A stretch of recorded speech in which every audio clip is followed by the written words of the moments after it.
quando chamamos Deus para a conversa, mas esquecemos o humano que está à nossa frente. Há um paradoxo que atravessa a experiência humana desde sempre.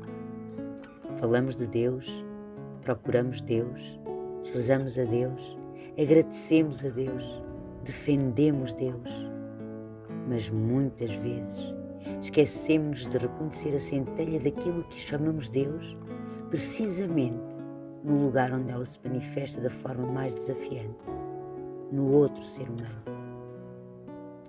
É relativamente fácil amar a ideia de Deus, mas é difícil amar o ser humano que nos contraria.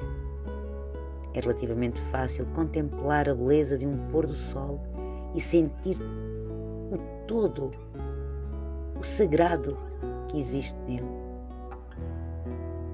Mas é muito mais difícil encontrar o sagrado naquela pessoa que desperta em nós irritação, mágoa, ressentimento, dor, raiva. No entanto, se tudo provém da mesma fonte, se tudo emerge da mesma inteligência criadora, da mesma energia primordial, então não há uma separação verdadeira entre aquilo que veneramos e aquilo que rejeitamos. A árvore nasceu desse mistério, o oceano nasceu desse mistério, as estrelas nasceram desse mistério, nós nascemos desse mistério. E também nasceu dele aquela pessoa que nos feriu, que nos decepcionou, ou que nos mostra aspectos de nós que ainda não compreendemos.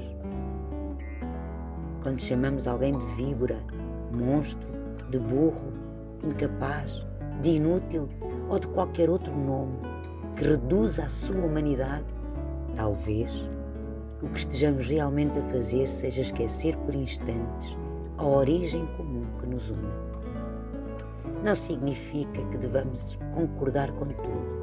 Não significa aceitar abusos, injustiças ou comportamentos destrutivos. O discernimento continua a ser necessário. Existem atitudes que precisam de limites. Existem comportamentos que precisam de consequências. Mas existe uma diferença profunda entre reconhecer um comportamento e condenar a essência de alguém. Podemos dizer que aquilo que nos fizeram causou sofrimento, sem precisar dizer tu és o sofrimento. Podemos dizer discordo profundamente de ti, sem precisar de negar a dignidade do outro. Porque quando reduzimos uma pessoa a um rótulo, deixamos de a ver. E quando deixamos de a ver, deixamos também de ver a parte do mistério divino que nela habita. Talvez seja por isso que tantas tradições espirituais insistem na compaixão. Não porque a compaixão seja uma obrigação moral, mas porque ela é uma forma de visão. A compaixão vê para além da superfície. Vê a criança ferida por detrás do adulto agressivo. Vê o medo por detrás da arrogância. Vê a dor por detrás da violência. Vê a humanidade por detrás da máscara. E ao fazê-lo, recorda-nos o essencial. Ninguém está separado da fonte. Talvez o maior equívoco espiritual seja acreditar que Deus pertence apenas aos que pensam como nós, acreditam como nós ou vivem como nós. Se Deus é infinito, não cabe nas nossas definições. Se Deus é a origem de tudo, não pode excluir nada do que existe. E talvez seja precisamente por isso que as palavras falham. Chamamos Deus, outros chamam-lhe fonte, outros consciência, amor, universo, mistério, origem. Mas nenhuma palavra consegue conter aquilo que fez nascer as galáxias, as montanhas, os rios, os pássaros, os corpos, os sonhos e os corações humanos.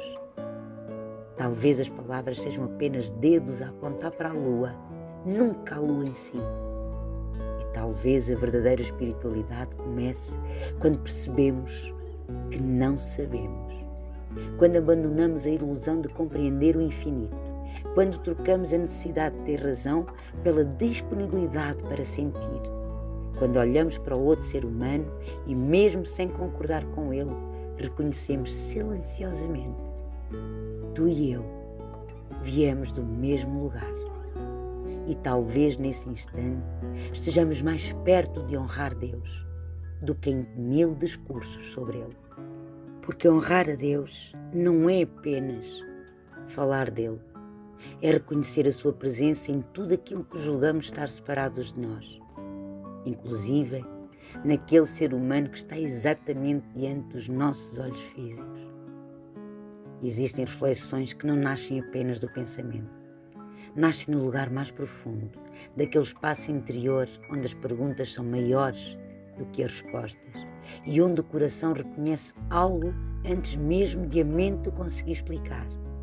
Talvez seja isso que acontece quando contemplamos a possibilidade de que todos fazemos parte da mesma teia da vida. De repente, a separação começa a parecer menos sólida. O eu e o outro deixam de ser margens opostas e tornam-se expressões diferentes do mesmo rio.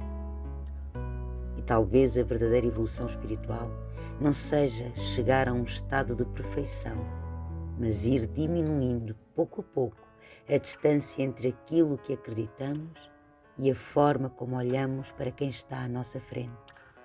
Porque é fácil amar a humanidade em abstrato. O desafio é amar o humano concreto, aquele que pensa diferente, aquele que falha, aquele que nos desilude e até aquele que nos obriga a olhar para partes de nós que ainda estão por curar.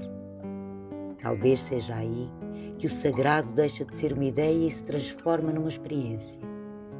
Não quando encontramos Deus no extraordinário, mas quando o reconhecemos no comum, num olhar, num abraço, num perdão, num limite colocado com amor, num momento de compreensão, ou simplesmente na capacidade de recordar que por detrás de todas as histórias, todas as máscaras e todas as feridas, existe algo em cada ser que continua intacto, silencioso e luminoso.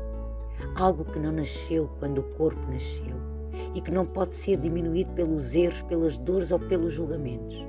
Algo que continua a sussurrar em cada coração: somos muito mais parecidos do que imaginamos. Na verdade, em essência, somos exatamente iguais. Luz, apenas luz.